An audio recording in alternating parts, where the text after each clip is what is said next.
poklade kresťanského východu sa nám zachovalo niekoľko liturgických fóriem. Z nich pre nás najbližšie sú liturgia svätého Jakuba, liturgia svätého Bazila Veľkého, liturgia svätého Jána Zlatoústeho a božská služba vopred posvätených darov.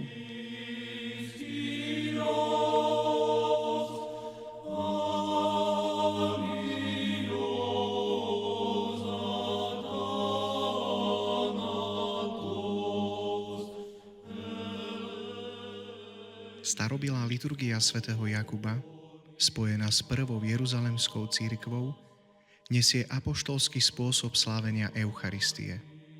Nepoznáme ju však v jej originálnej forme, no mnohé jej fragmenty, hlavne modlitby, môžeme datovať do apoštolských čias.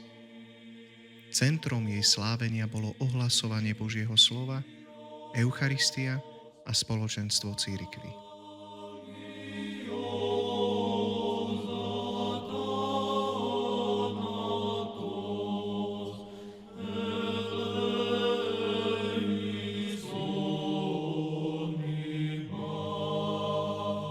Z Jakubovej liturgie neskôr v 4. storočí vzniká liturgia svätého Bazila Veľkého, ktorá má svoje korene v liturgickej tradícii Antiochie a Jeruzalema a dodnes sa vo východnom obrade slávi 10-krát v roku. Liturgia svätého Bazila je štrukturálne veľmi podobná liturgii svätého Jána Zlatoústeho, ktorá sa slávi väčšinu roka. Liturgia svätého Bazila obsahuje dlhšie modlitby, najmä anaforu, eucharistickú modlitbu. Je však studnicou hlbokej mystiky a prierezom celých dejín spásy, ktoré vyvrcholili v smrti, zmrtvých vstaní Ježiša Krista a v zostúpení Svätého Ducha.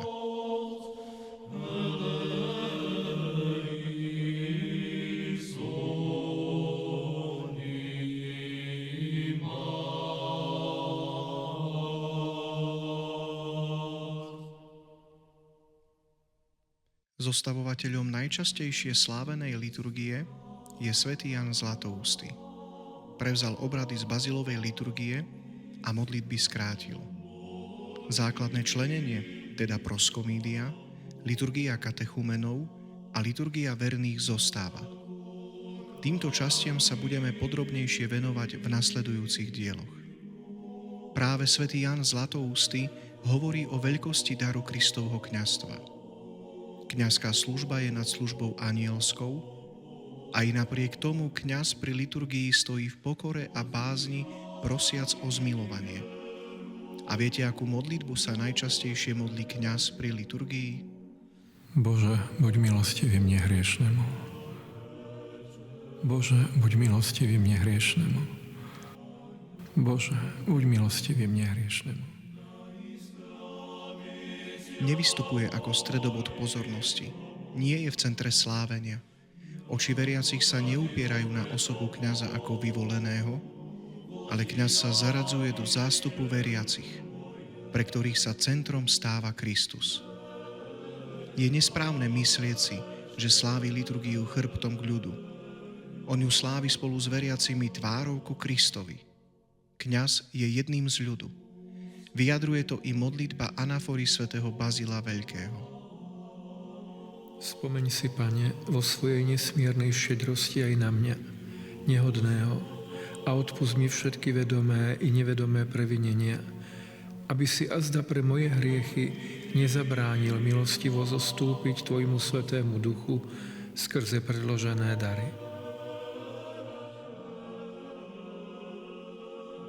A napokon máme v poklade kresťanského východu božskú službu vopred posvätených darov, ktorá má svoje miesto v období Veľkého pôstu.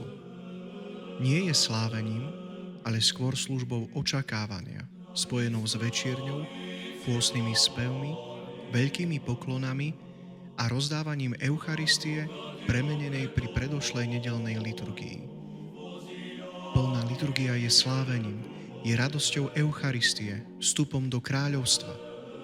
A pôst nie je časom slávenia, ale časom očakávania tohto kráľovstva. preto cirkev v pôste počas týždňa neslávi plnú liturgiu.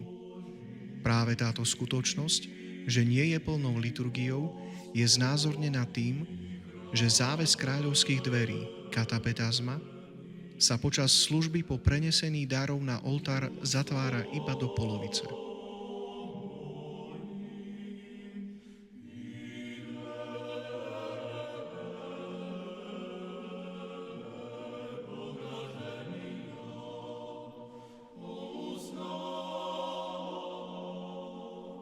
Keď sa ponoríme do hĺbky služby vopred posvetených darov, do textov modlitieb a úkonov, hľadiac na úctu, s akou kňaz nesie vopred posvetené dary so sklonenou hlavou, dvíhajúc Eucharistiu nad hlavu, keď si uvedomíme, že pred ňou pri poklonách ležíme v prachu zeme v plnej pokore, oddanosti a hlavne v tichu, spoznávame, že neexistuje žiadna hĺbšia a krajšia eucharistická adorácia. Môžeme povedať, že božská služba vopred posvetených darov je najkrajšou a najhlbšou liturgickou adoráciou Krista v Eucharistii, kde ho nechválime svojimi slovami, ale slovami žalmov.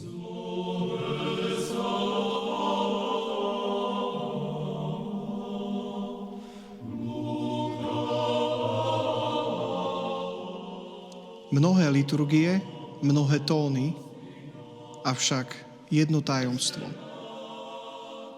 Tak ako hudba potrebuje rôzne hudobné nástroje, tak aj liturgický rok potrebuje rôzne formy modlitby. Aby sa duša naučila radosti i kajúcnosti, kontemplácii i túžbe zároveň. No nech je ktorákoľvek liturgia, vždy je to ten istý Kristus, tá istá Eucharistia, to isté tajomstvo, ten istý Svätý Duch, ktorý premieňa dary i ľudí.